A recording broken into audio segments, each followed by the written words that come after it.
Family. Pagi ini renungan saya judulnya Dari Manusia Lama Menjadi Manusia Baru. Menjadi Kristen bukan sekedar memiliki sebuah agama, sebab kekristenan merupakan satu perubahan hidup. Ketika menjadi Kristen, kita akan diubahkan oleh Tuhan dari manusia yang lama, yang penuh dengan dosa, menjadi manusia yang baru. Yesaya 1 ayat 18b. Sekalipun dosamu merah seperti kirmisi, akan menjadi putih seperti salju. Sekalipun berwarna merah seperti kain kesumbah, akan menjadi putih seperti bulu domba. Apa sih itu kirmisi? Kirmisi dalam Kamus Besar Bahasa Indonesia artinya merah atau ungu. Apa itu kesumbah? Kesumbah itu adalah warna merah tua atau merah menyala. Apa sih perbedaan manusia lama dengan manusia baru? Manusia lama pengertiannya adalah gelap. Dalam kitab Efesus 4 ayat 18 mengatakan, dan pengertiannya yang gelap, jauh dari hidup persekutuan dengan Allah, karena kebodohan yang ada di dalam mereka dan karena kedegilan hati mereka. Arti kata degil dalam Kamus Besar Bahasa Indonesia adalah tidak mau menuruti nasihat orang, keras kepala, dan kepala batu. Maksudnya adalah hidup tanpa kepastian, penuh kepalsuan, tidak berjalan dalam hikmat dan pengertian ilahi. Oleh karena itu, tindakan dan masa depannya pun gelap. Dalam kategori ini dibagi menjadi 3 kategori. Pertama, hidup jauh. Dalam Efesus 4 ayat 18, hidup jauh diartikan dengan hidup yang tidak memiliki damai sejahtera dan jalan surga.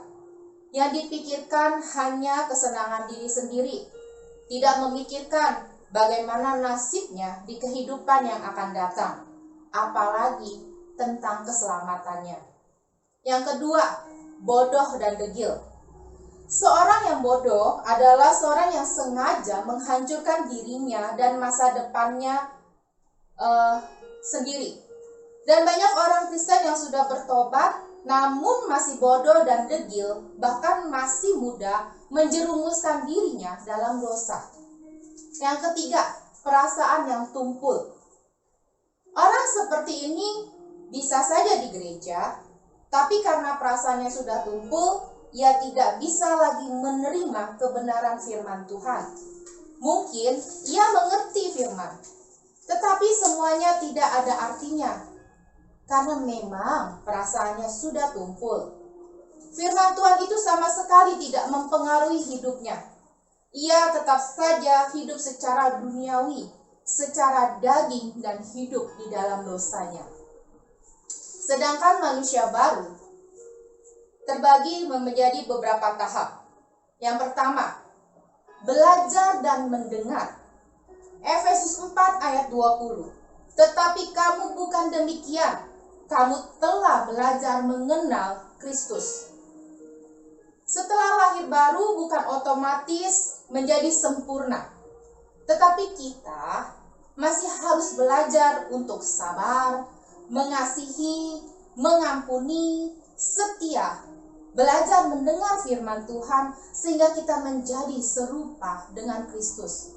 Yang kedua, menerima. Dalam Efesus 4 ayat 21.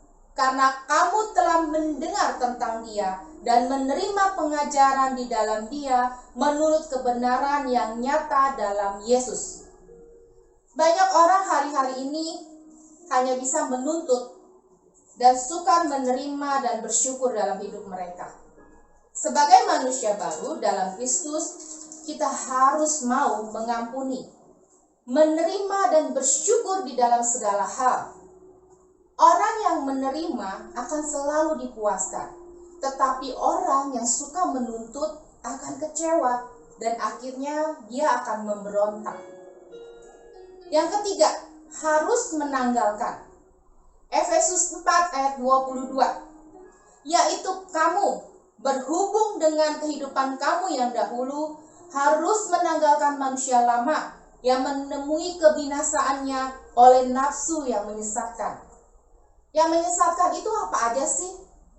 Dalam Matius 15 ayat 19 berkata, karena dari hati timbul segala pikiran jahat, pembunuhan, perzinahan, percabulan, pencurian, sumpah palsu, dan hujat.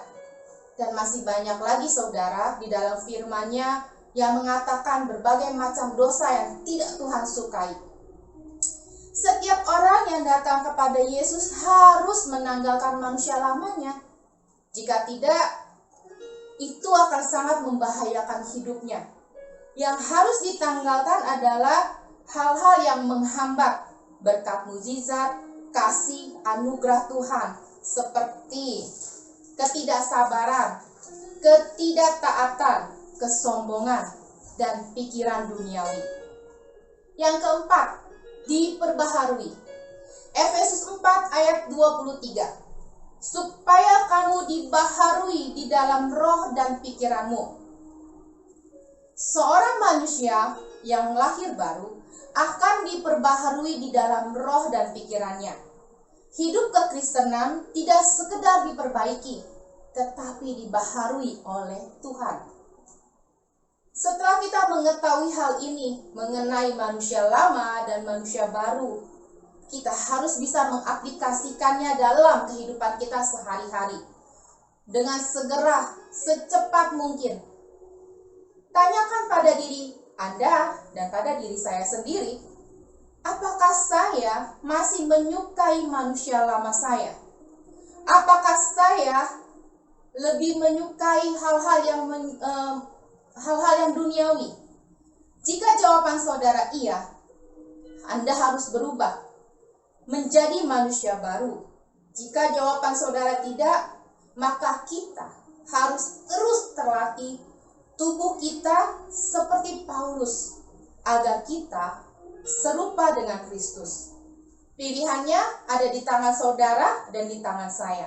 Kalau saya mau menjadi manusia barunya Allah. Saya mau meninggalkan dan saya sudah meninggalkan manusia lama saya, dan saya akan berjalan terus bersama Yesus. Mari kita berdoa. Tuhan, terima kasih untuk renungan pagi ini. Terima kasih Tuhan untuk segala hal yang Kau berikan kepada kami pagi ini. Biarlah Tuhan, ketika kami sudah menerima Engkau sebagai Tuhan dan Juru Selamat dalam hidup kami, ketika kami sudah dipenuhi dengan Roh Kudus, ketika kami sudah dibaptis oleh Engkau di dalam Roh Kudus, di dalam kebenaran, maka kami sudah meninggalkan Tuhan manusia lama kami, dan kami hidup di dalam manusia baru kami. Kami lagi tidak suka kepada kedagingan kami. Tuhan, kami mau hidup di dalam kekudusan-Mu, hidup bersama dengan Roh Kudus-Mu ya Tuhan, berjalan beriringan, melekat bersama Engkau ya Bapa. Terima kasih Tuhan, kami adalah orang-orang ciptaan Engkau, manusia baru-Mu. Kami perkatakan hal yang luar biasa hari ini. Haleluya Tuhan. Amin. Terima kasih, Tuhan Yesus memberkati.